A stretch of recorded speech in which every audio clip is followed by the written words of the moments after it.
Once upon a time there was a woodcutter.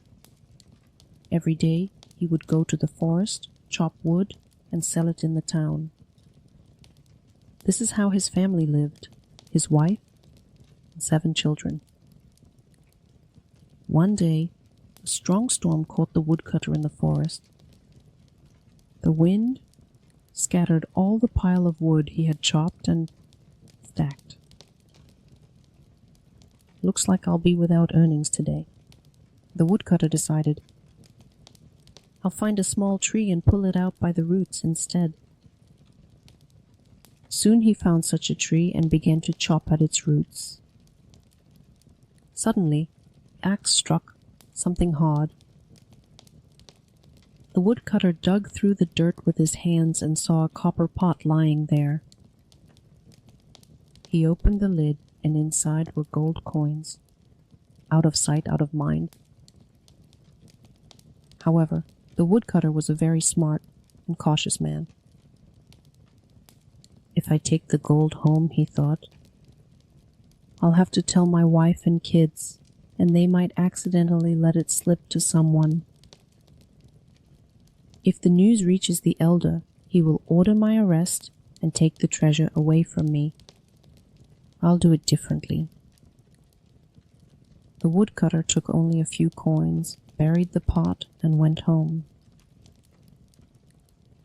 That same day, he sold the coins, bought flour, butter, and greens, just as much as he usually bought. Usually, on a lucky workday.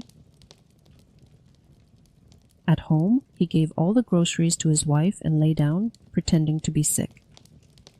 Let her know that today during the storm, he worked a lot and hard.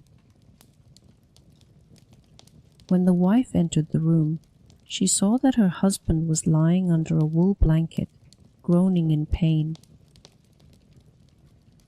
What happened? She asked, worried.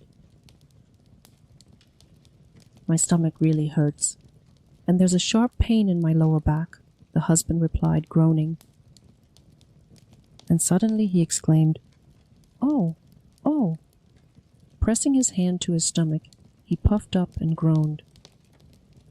And a moment later, he pulled his hand out from under the blanket and reached out.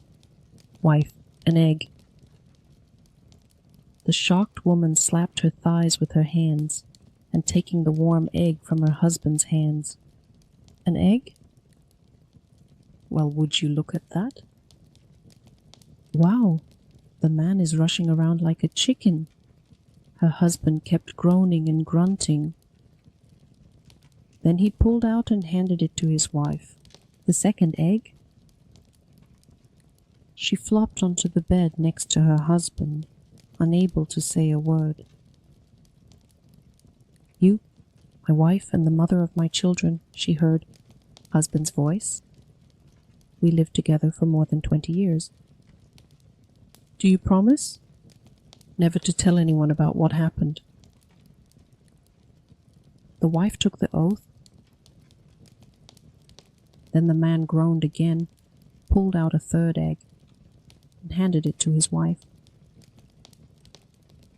Soon, the wife's mother came to visit her daughter and grandchildren. The daughter sees her mother unusually silent, somewhat downcast. Is something wrong? The old woman asked, worried. No, everything's fine. After some hesitation, the daughter replied. Maybe your husband hurt you? The mother insisted. But the daughter just sighed heavily and didn't say anything. Am I your mother or not? The old woman said angrily. And you won't tell me what's going on? It's a really, really big problem, Mom, the daughter cried. My husband is seriously ill. He started laying eggs like a chicken. Have you ever heard of something like this? I swear to God I saw him lay 3 eggs right in front of me. I took them from his hands myself. Can you imagine? They were still warm. The mother-in-law didn't really like the son-in-law, and she told her daughter, I came to visit you and see the kids. But after what happened, I don't even want to see your husband. What a shame. The man lays eggs. When she got home, where she lived with her son and daughter-in-law, the old woman pretended to be upset about something, and she started to sigh heavily, muttering, "Oh my God, oh merciful God, don't let our shame be revealed."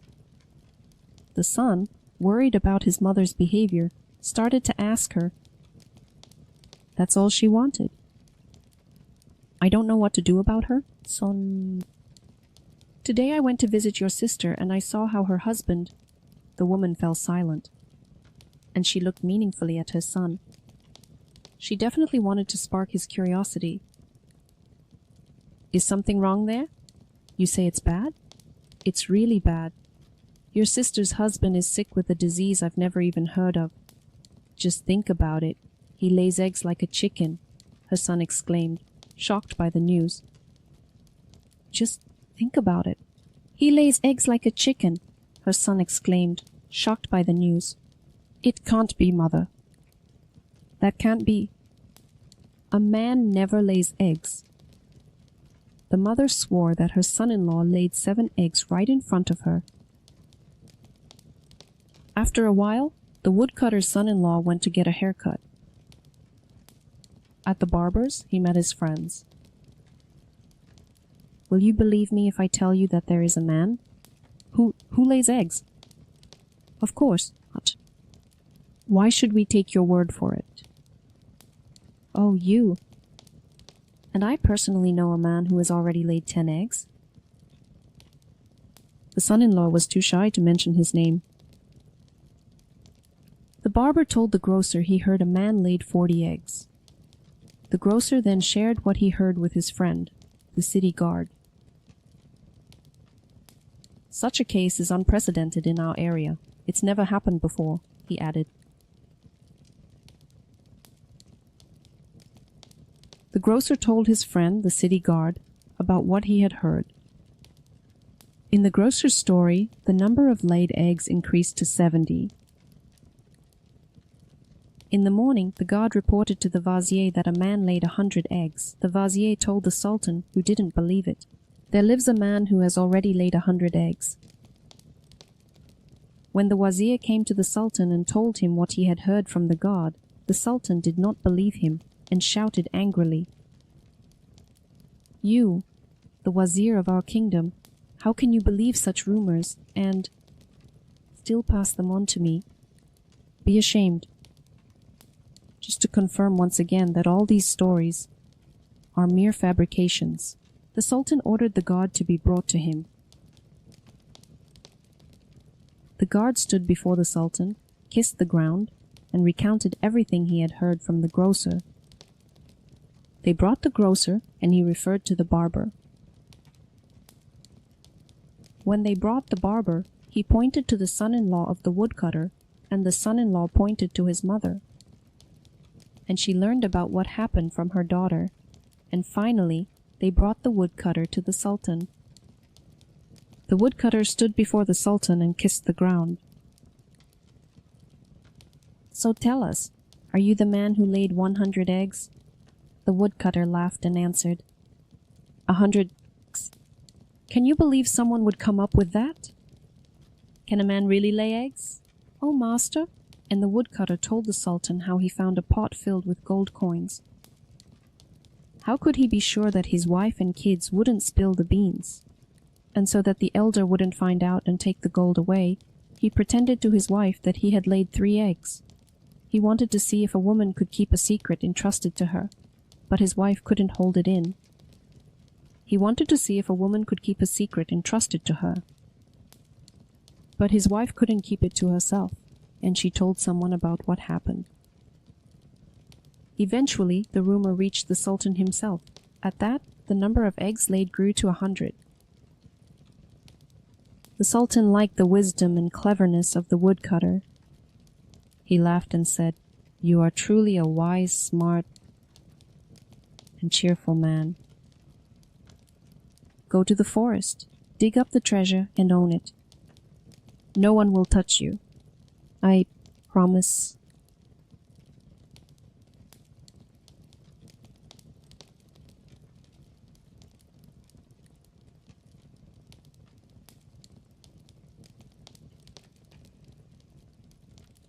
Once upon a time, there was a poor man, a simple and honest man.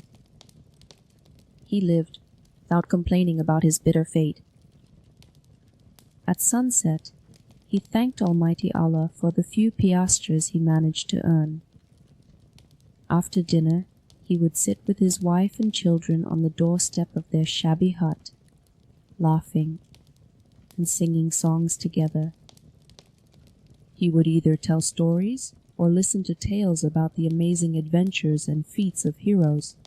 Meanwhile, in a spacious tall house next door lived the rich man. In the evenings, many lamps illuminated the expensive decor of the house, but there was one thing missing: laughter and songs. The rich man was gloomy and grumpy, and even his own wife and children tried to avoid being seen by him, and so he sat alone, like a finger at an open window, lost in dark thoughts.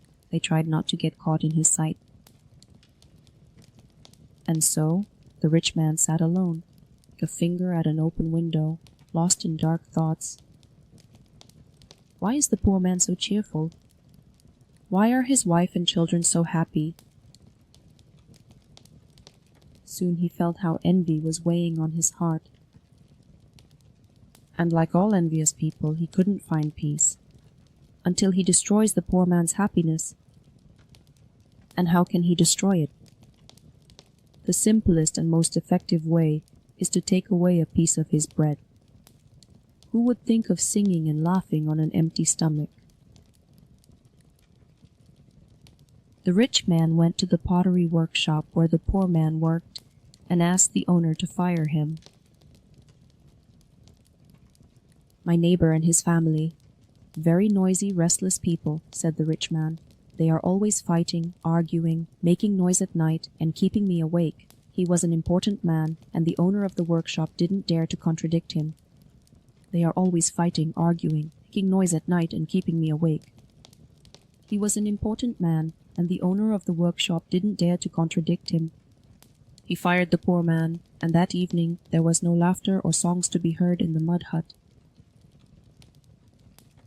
The rich man, satisfied that everything went as he wanted, gloatingly went to bed. The poor man was worn out, trying to find a new job. Everything was in vain.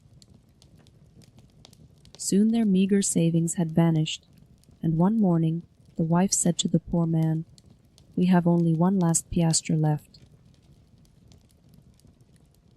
Go buy some boiled beans for the kids, and after that we'll rely on Allah."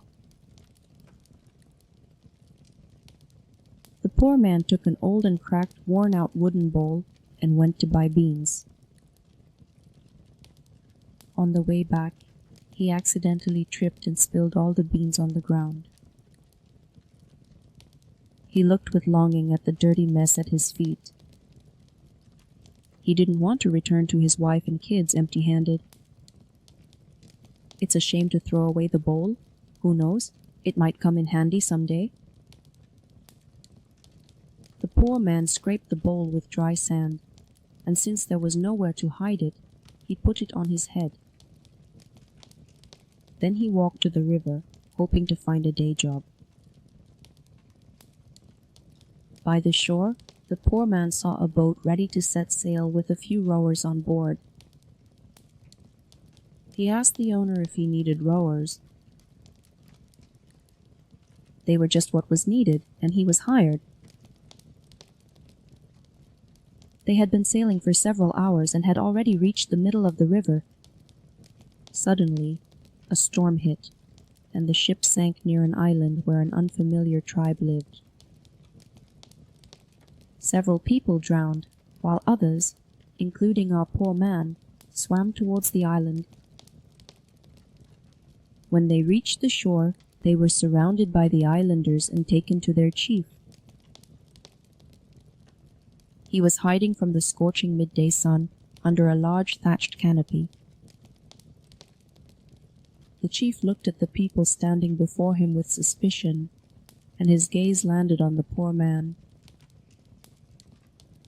He stood out with his wooden bowl perched on his head.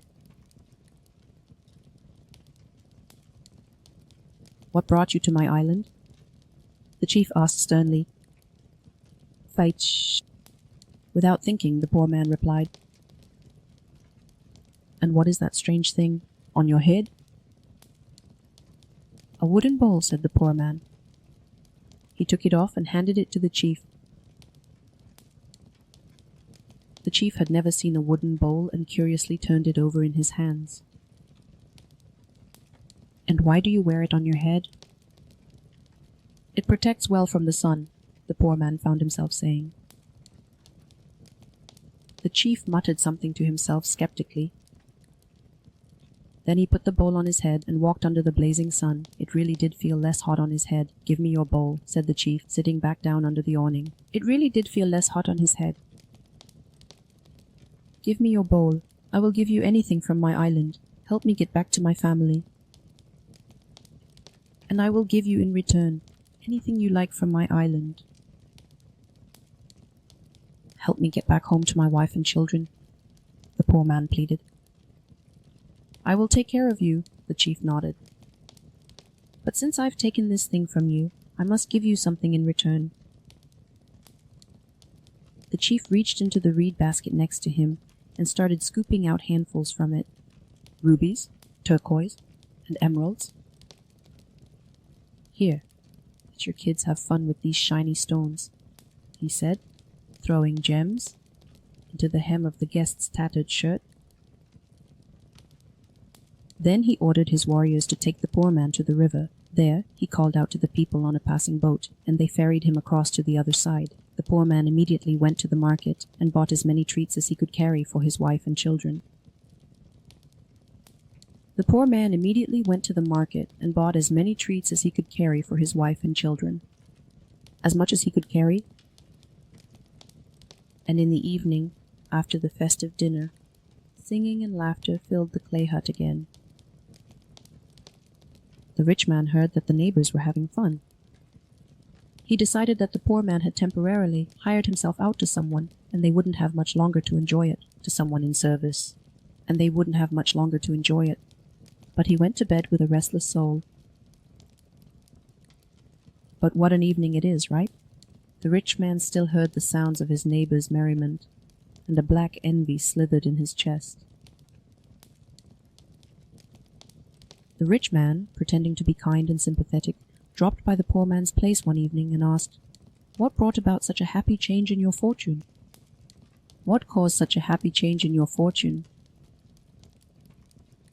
The poor man didn't hold any malice and shared his adventure. He didn't hold any malice in his heart, and didn't suspect that his wealthy neighbor had brought trouble upon him. He told the poor man about his adventure. Glory to Allah. Now neither I nor my family will ever go hungry. The rich man listened, hiding his anger. He went home, lost in gloomy thoughts. The rich man listened to him with a stone face, but inside he was bursting with anger. He returned home and spent the whole night in gloomy thoughts, sitting by the open window. And by morning a thought came to him. What if he went to the island himself? After all, the chief didn't hesitate to give so many precious stones for a cracked wooden bowl. What kind of heap of treasures will he give him for such generous gifts? The rich man was pondering.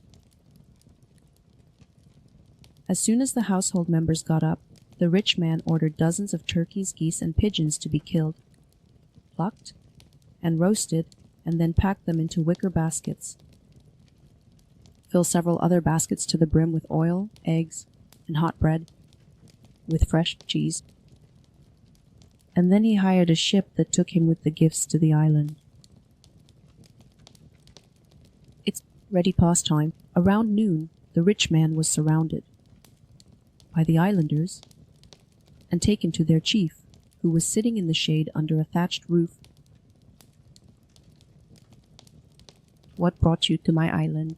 the chief asked ominously. "A burning desire to see you and express my respect," said the rich man, smiling and bowing humbly. "What do you have in your baskets?" the chief asked, looking at them suspiciously. The rich man offered gifts to the chief, who tasted and approved them. and without waiting for a response, he started unpacking the baskets and placing them in front of the chief. The chief reached into one basket, then into another, tasting, even struggling with the stuffed RTO, showing approval. Then he distributed everything to the people of his tribe around him, and when they, devouring the treats, emptied the basket, they began to pat their bellies happily. Then he distributed everything that was left to the people of his tribe gathered around the shelter. And when they, devouring the treats with gusto, emptied the basket and began to pat their bellies contentedly, the chief turned to the rich man. "Here is a treasure. As you can see, your gifts have pleased us, and as a sign that I highly value your generous offering, I give you the most precious thing on my island." And with these words, the chief pulled a cracked bowl from the nearest cane basket and solemnly handed it to the rich man.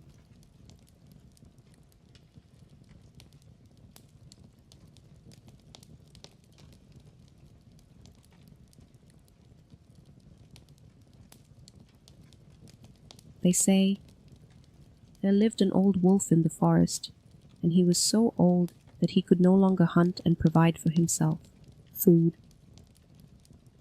And so he wandered around hungry and angry. One day the old wolf was wandering through the forest and met an old fox, thin and hungry, even hungrier than he was. They greeted each other and continued on together, complaining to one another about the hardships and sorrows of life, and reminiscing about the old days when they had plenty of food and easy prey. Complaining to each other about the hardships and sorrows of life, and reminiscing about the old days when they had plenty of food and easy prey. Everyone was telling each other, who did he usually hunt and what did he eat? But it would have been better if they hadn't done that. The memories only intensified the pangs of hunger, and abundant drool began to flow. "Oh, Sister Fox," the wolf exclaimed, "everyone knows how clever and resourceful you are, and how good you are at amazing tricks. Can't you think of anything, something like that, so we can get some food? I beg." The wolf's praise and flattery pleased the old fox. She sighed, "These are tough times. We can only hold on to hope, and maybe we'll come across a sheep that has strayed from the flock. Believe me, there's no prey easier and more pleasant than that. However, keep in mind, dear wolf, I only dream of meeting a sheep for your sake. Believe me, there's no prey easier and more pleasant. However, keep in mind, dear wolf, I only dream of meeting a sheep for your sake. I would be perfectly satisfied with a chicken or a small duck." The talks about the sheep only fueled the wolf's appetite even more. He quickened his pace, looking around. Suddenly, I might really get lucky. The fox's words will come true. Suddenly, the wolf stopped dead in his tracks and exclaimed excitedly, pointing at something in the distance. Look over there." But no matter how hard the fox squinted and strained her eyes, she didn't see anything remarkable. "Where are you pointing, Brother Wolf?" "I don't see any prey there." "Yes, there it is right in front of you. Don't you see the donkey standing in the field? True, he's old, but that doesn't matter because meat is meat, and we want meat." The fox was surprised and shook her head sadly. "Oh, Brother Wolf, hunger seems to have completely robbed you of your senses. Where have you ever seen that, so that wolves and foxes attack donkeys? Have you really forgotten? How do donkeys know how to kick? The strength of donkeys, horses, and mules is in their legs. I once met a horse myself." The wolf didn't let the fox finish. "It's not about that right now. We need to distract the donkey. You sneak up from one side and I'll come from the other. And as soon as I get close enough, I'll be quick and jump. I wonder how you're going to pull that off, the fox asked mockingly. Nothing will come of it for you. Trick donkey attack. And I will convince him that he is sick, and I am a doctor. I have come to treat him. He'll believe me, and that's when I'll jump on him and tear him apart. No matter how much the fox tried to talk the wolf out of it, he didn't listen to her advice. He was just too eager for fresh meat. And the wolf went to meet the donkey, while the fox quietly crept behind. The donkey saw the wolf, and behind him the sneaky fox, and became alert. A few steps away, the wolf stopped and politely greeted the donkey. But the donkey was old and wise, well aware of the value of the wolf's friendliness, so he didn't rush to respond. And the wolf continued, "How's it going, brother donkey?" "Well, it's really hot today. How are you handling it?" The fox nodded approvingly, but still kept her distance. The wolf took a few more steps. "This kind of weather is bad for your health. Look at you, poor thing, suffering. Your complexion has even changed. It must be because of the heat." The wolf fell silent and looked down, as if lost in thought. Then he continued, "Did you drink any dirty water, brother donkey? Did the fly bite you? It's easy to get sick from that. Just consider yourself lucky. After all, I'm a healer and I really love donkeys. I would be happy to take on your treatment. It's the first time in my life I've heard of a wolf being a healer and a friend to donkeys. And anyway, what makes you think that? Are you worried about my health?" The wolf shook his head reproachfully. "What's so bad about that? All the animals' brothers. I love donkeys because maybe that's true." The donkey interrupted him. "But what surprises me, brother wolf? After all, you and I have never met before. Do you even know my name?" The wolf exclaimed in confusion. "How am I supposed to know your name? Do donkeys even have names?" The donkey laughed sarcastically. "You're ignorant, brother wolf. You don't even know that we donkeys, just like people, have names. Each donkey has its name written on the hoof of its back right leg." And the donkey raised his back right leg with pride and dignity. The wolf approached and, to get a better look at the hooves, leaned down, and at that moment, the donkey kicked the wolf with all his might, causing the wolf's fangs to fall out of his mouth. The wolf flipped in the air, landed on his back, struggled to get up, and limped toward the forest. The fox, watching all this, trembled with fear. "And you, Sister Fox, want to know my name?" She heard a laughing voice. The fox started backing away, muttering as she went, No, I can't. I don't know how to read," the fox stammered, and in a hurry dashed off into the forest.